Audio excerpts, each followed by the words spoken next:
سمر آپ کس طرح سے رسپونڈ کریں گی؟ ایک ساتھ اتنے سارے چینلز پہ عمران خان صاحب کی دونوں بہنوں کا جانا. میں کہہ رہی تھی کہ یہاں ہمارے ہاں سوشل میڈیا بہت وائبرنٹ ہے. اگر کسی کو اعتراضات ہیں ٹریڈیشنل میڈیا پہ کہ سینسرشپس ہیں، لیکن فورمز تو بہت سارے ہیں بات کرنے کے، اور بات ہوتی بھی ہے. پھر بالخصوص بھارتی چینلز کو مطلب کچھ تو ایسے نام ہیں کہ جن پہ شاید نہیں، مطلب برکھا دت، ارنب، مطلب ایسے لوگ ہیں کہ جو ویسے ہی زہر اگلتے رہتے ہیں پاکستان کے بارے میں. تو کیسے دیکھیں آپ؟ دیکھیں، مجھے ایک بات بتائیں کہ بھارت میں آج کل جو ایک مودی صاحب نے ایک فنڈامنٹلزم اور ایک ریلیجس ایک آٹوکریسی انفورس کی ہوئی ہے، اس میں کون ہے جس کے ساتھ آپ کہہ سکتے ہیں کہ جو پاکستان یا پاکستان کے رہنے والوں کے لیے ایک رسپیکٹفل گوشہ رکھتا ہے؟ نرم گوشے کی میں بات نہیں کر رہی، لیکن ایٹ لیسٹ ایک رسپیکٹ کی نظر سے دیکھے. ان کی کرکٹ ٹیم ایشیا کپس میں ہماری ٹیم سے ہاتھ نہیں ملانا گوارا کرتی. انٹرنیشنل فورمز پہ ان کی پالیسی ہے، ان کی کنٹری وائڈ پالیسی ہے، ہم نے پاکستانی کے ساتھ ہاتھ نہیں ملانا. سپورٹس کا انہوں نے سارا جو ایک کلچر ہے اس کو اوپر نیچے درم برہم کر دیا. اب آپ مجھے بتائیں، آپ ہر روز پروگرام کرتی ہیں، آپ کے پروگرام میں روز پی ٹی آئی کے لوگ بیٹھے ہوتے ہیں، میں پروگرامز کرتی ہوں، میرے کولیگز پی ٹی آئی سے ہر روز بیٹھے ہوتے ہیں، اوپنلی ہمارے ساتھ مکالمے بھی کرتے ہیں، ان کی وہ باتیں نشر بھی ہوتی ہیں، کبھی کبھی بڑی وہ ہارش بات بھی کر جاتے ہیں، وہ بات بھی ان کی نشر ہو جاتی ہے.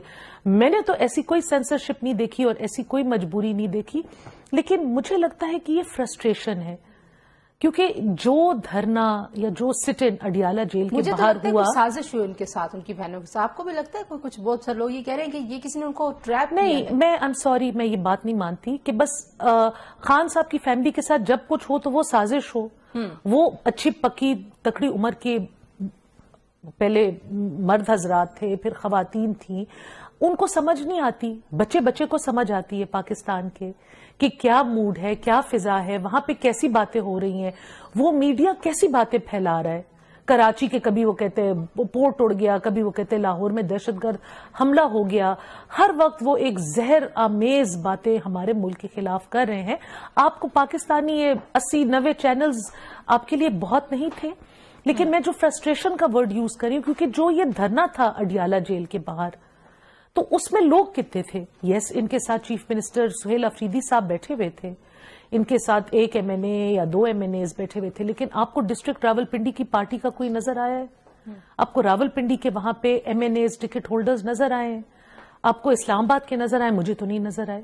لیکن اب جو اصل مدعا ہے وہ یہ ہے کہ ملاقات کیوں نہیں آپ کروا سکتے؟ یعنی کہ ایک چیز جس کو لے کے ایک جماعت پورے ملک میں احتجاج کی کال دے رہی ہے، ایک جماعت، آپ نے کہا فرسٹریشن ہے، تو فرسٹریشن ان کی اس بات پہ بڑھ گئی ہے کہ وہ بار بار رجوع کر رہے ہیں، بار بار جیل حکام کے پاس جا رہے ہیں، بار بار عدالتوں میں جا رہے ہیں، عدالتی احکامات ہیں سمر صاحبہ، اس کے باوجود بھی ملاقات نہیں کرائی جائے. چلے ایک لمحے کے لیے مانیں کہ مینول اجازت نہیں دیتے، سخت مینول ہے، ایک لمحے کے لیے مانیں کہ واقعی کوئی قانونی رکاوٹ ہے، لیکن ہمارے ہاں بہت ساری قانونی رکاوٹوں کو سیاسی مصلحتوں کے تحت بہت بار سائڈ پہ رکھ کے راستے نکالے گئے ہیں. تو نون لیگ نہیں انٹرسٹڈ کے راستہ نکالے، حکومت نہیں انٹرسٹڈ کے راستہ نکالے. دیکھیے، سب سے پہلے تو میں آپ کو بتاؤں کہ ان کی ضرور ملاقات ہوگی، لیکن جو ملاقات کی آڑ میں یہاں پہ ایک سرکس لگایا جاتا ہے اڈیالہ کے باہر. دیکھیں، آپ نے جو یہ آج بات گفتگو کا آغاز بھارتی چینلز سے کیا ہے، اس سے ایک ہفتہ پہلے ایک اور بہت بڑا انکشاف ہوا تھا. جو بات ہم جیسے لوگ کچھ عرصے سے کہہ رہے تھے کہ پاکستان تحریک انصاف کے سوشل میڈیا اکاؤنٹ سارے پاکستان سے باہر سے آپریٹ ہو رہے ہیں. ایکس نے جب وہ فیچر انیبل کیا، جب آپ لوکیشن دیکھ سکتے ہیں اکاؤنٹ ہولڈر کی، تو اس میں نہ صرف پاکستان تحریک انصاف کا آفیشیل اکاؤنٹ، بلکہ خان صاحب اور ان کی بہنوں کے بھی جو اکاؤنٹ ہیں، ایون علیمہ صاحبہ کا جو اکاؤنٹ ہے، وہ سب پاکستان سے باہر سے آپریٹ ہو رہے ہیں، ویسٹ ایشیا سے آپریٹ ہو رہے ہیں.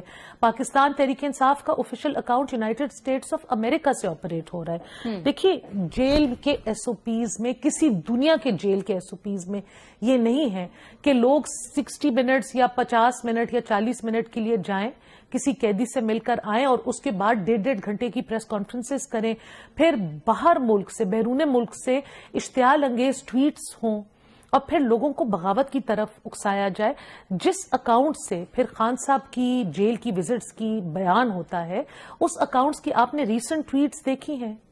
اس اکاؤنٹ میں آپ نے فیلڈ مارشل صاحب کے خلاف, پاکستان کی اسٹیٹ کے خلاف, مطلب انہوں نے دیکھے نا ان کی کیا پالیسی ہے اس پارٹی کی ایٹ دس پوائنٹ. مدد وہ امریکہ سے مانگ رہے ہیں, دوست وہ افغانستان کے بنے ہوئے ہیں, دشمنی وہ پاکستان کے ساتھ کرے, انٹرویوز وہ انڈین میڈیا کو دے رہے ہیں. یہ تو ہم نہیں کہہ رہے نا, یہ ساری چیزیں پروفز آپ کے سامنے ہیں. تو دیکھیں ان کو بھی بار بار کہا گیا ہے کہ آپ اپنا بیہیویئر تھوڑا سا رسپانسبل کریں. خان صاحب کی آپ کو صحت کی فکر ہے یا ان کی ویل بینگ کی فکر ہے, ہم سمجھتے ہیں اس بات کو, لیکن اس چیز کو جو ایکسپلائٹ کر کے ایک میڈیا سرکس بنا دیا جاتا ہے, اس میں بہت ساری باتیں اس طرح ہوتی ہیں جو ہمیں فیل ہوتا ہے, رپورٹ ہوتی ہے کہ یہ غلط ہیں, یہ من گھڑت باتیں ہیں جو پھر یہ لوگ خان صاحب کو ایٹریبیوٹ کر دیتے ہیں. So there has to be some kind of political maturity from the other side also. اچھا, جو دوسرا ایشو ہے سمر, کیونکہ آپ کا تعلق بھی خیبر پختونخوا سے ہے, ڈی جی آئی اسپیار نے ایک دو پریس بریفنگز جو کی میڈیا کے ساتھ, پچھلی بریفنگ میں بھی گئی تھی, اس میں جو گفتگو کا کرکس تھا وہ یہ تھا کہ شاید گورننس کے جو بہت بڑے چیلنجز ہیں خیبر پختونخوا میں, انہوں نے بلوچستان اور خیبر پختونخوا کا تقابل بھی پیش کیا, میں کامران صاحب سے وہ پوچھوں گی, لیکن انہوں نے کہا کہ گورننس کا ایک بہت بڑا ایک لیپس ہے, ایک ویکیوم ہے, جس کی وجہ سے جو دہشت گردی کے خلاف ہماری جنگ ہے وہ اتنی ایفیکٹو نہیں ہو پا رہی. تو علی امین گنڈاپور صاحب تھے, اب سہیل آفریدی صاحب آئے ہیں, کیا باقی گورننس کے اوپر کوئی توجہ نہیں ہے پی ٹی آئی کی اور وہاں کی حکومت کی؟ دیکھیں, آپ کو جس دن سے سہیل آفریدی صاحب نے چیف منسٹر کی کرسی سنبھالی, آپ نے ان کو گورننس پہ فوکس کرتے ہوئے دیکھا ہے؟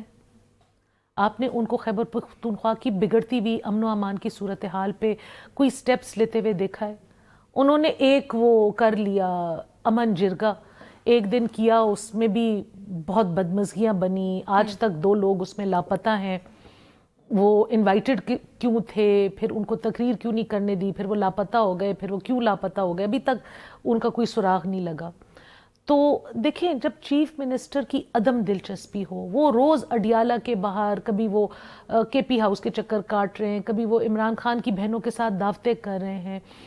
پاکستان تحریک انصاف کی خیبر پختونخوا میں ایک بہت بڑی اسٹرینتھ ہے, الیکٹرل اسٹرینتھ, پاپولر سپورٹ بھی ہے, الیکٹرل اسٹرینتھ بھی ہے, بہت زیادہ M N As, M P As وہاں سے ان کے منتخب ہیں.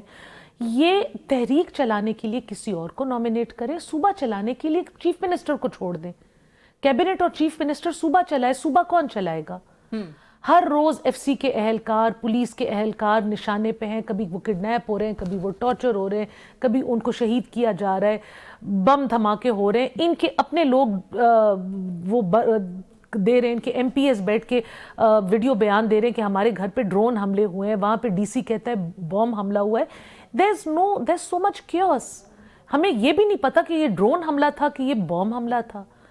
ان کے اپنے ایم پی ایز مجبور ہو گئے کہ وہ سوشل میڈیا سے رجوع کریں. تو اس طریقے سے نہیں ہوتا, اور اس کا بہت فائدہ اٹھایا جا رہا ہے. جو مسکرینٹس ہیں, دیکھیں جی, ان مسکرینٹس کو بھی پتا ہے کہ ہمارے لیے یہ پارٹی, رولنگ پارٹی پختونخوا کی نرم گوشہ رکھتی ہے. ہمیشہ ان کے لیے ایکسکیوز بنایا جاتا ہے, ان کے لیے بہانے بنائے جاتے ہیں, ان کے لیے ہائے بیچارے, ہائے بیچارے. تو جو مر رہے ہیں وہ بیچارے نہیں ہیں, ایف سی کے اہلکار بیچارے نہیں ہیں. جیسے کامران صاحب نے کہا, انہوں نے تو اپنی پارٹی کی, میں اپنی مثال آپ کو دے دوں, میرے گھر سے 2 لاشیں اٹھائی گئی ہیں. کس لیے؟ میرے بچے یتیم ہوئے, کس لیے؟ اس وار آن ٹیرر میں. ہم نے اور کون سی کوئی سمگلنگ کر لی تھی, یا کوئی اینٹی اسٹیٹ ایکٹیویٹیز میں ہم پکڑے گئے ہیں, جنگ پہ بارڈر پہ ہمارے گھر والے بندوقیں لے کے نہیں کھڑے ہوئے تھے, گھر میں بیٹھے ہوئے, الیکٹرل ایکٹیویٹیز میں, اپنی سیاسی سرگرمیوں میں. تو دیکھیں, یہ کب تک صوبہ اس طرح چلے گا؟ ہمارا دل جلتا ہے جب ہم دیکھتے ہیں کہ ان کا نان سیریس ایٹیٹیوڈ, اور ان کی بھی غلطی نہیں ہے کیونکہ پارٹی کی طرف سے ان کے اوپر پریشر ہے, عمران خان صاحب کی فیملی کی طرف سے ان کے اوپر پریشر ہے کہ تم نے ہمارا یہ کام کرنا ہے. تو صوبہ تو سر کھا گیا اپنا بالکل. خیبر پختونخوا میں یہ بڑا انپریسیڈنٹڈ ہے. کامران صاحب لوگوں نے بھی وہاں حکومت کی ہے, جب آپ اے این پی میں تھی آپ لوگوں نے بھی حکومت کی ہے, اتحادی حکومتیں بھی وہاں آتی رہی ہیں, ایم ایم اے نے بھی وہاں پہ حکومت کی ہے, لیکن وہ کہہ رہے ہیں کہ گورننس نہ ہوتی تو ہم کیسے تیسری بار حکومت میں آتے ہیں. شوکت بھائی کو آئی تھنک ابھی یہ بائی الیکشنز کے رزلٹ بھول گئے, آدھوں سے تو انہوں نے سو کالڈ بوائیکاٹ کر لیا. جہاں پہ کھڑے ہو گئے وہاں پہ بھی شکست پذیر ہو گئے. تو آئی تھنک دیکھیں لوگ جب اس سے پچھلی حکومت تھی پاکستان تحریک انصاف کی, تو نہ خیبر پختونخوا کے حالات اتنے برے تھے, اور اس وقت پنجاب میں بالکل ایک سٹینڈ سٹل کی سچویشن تھی.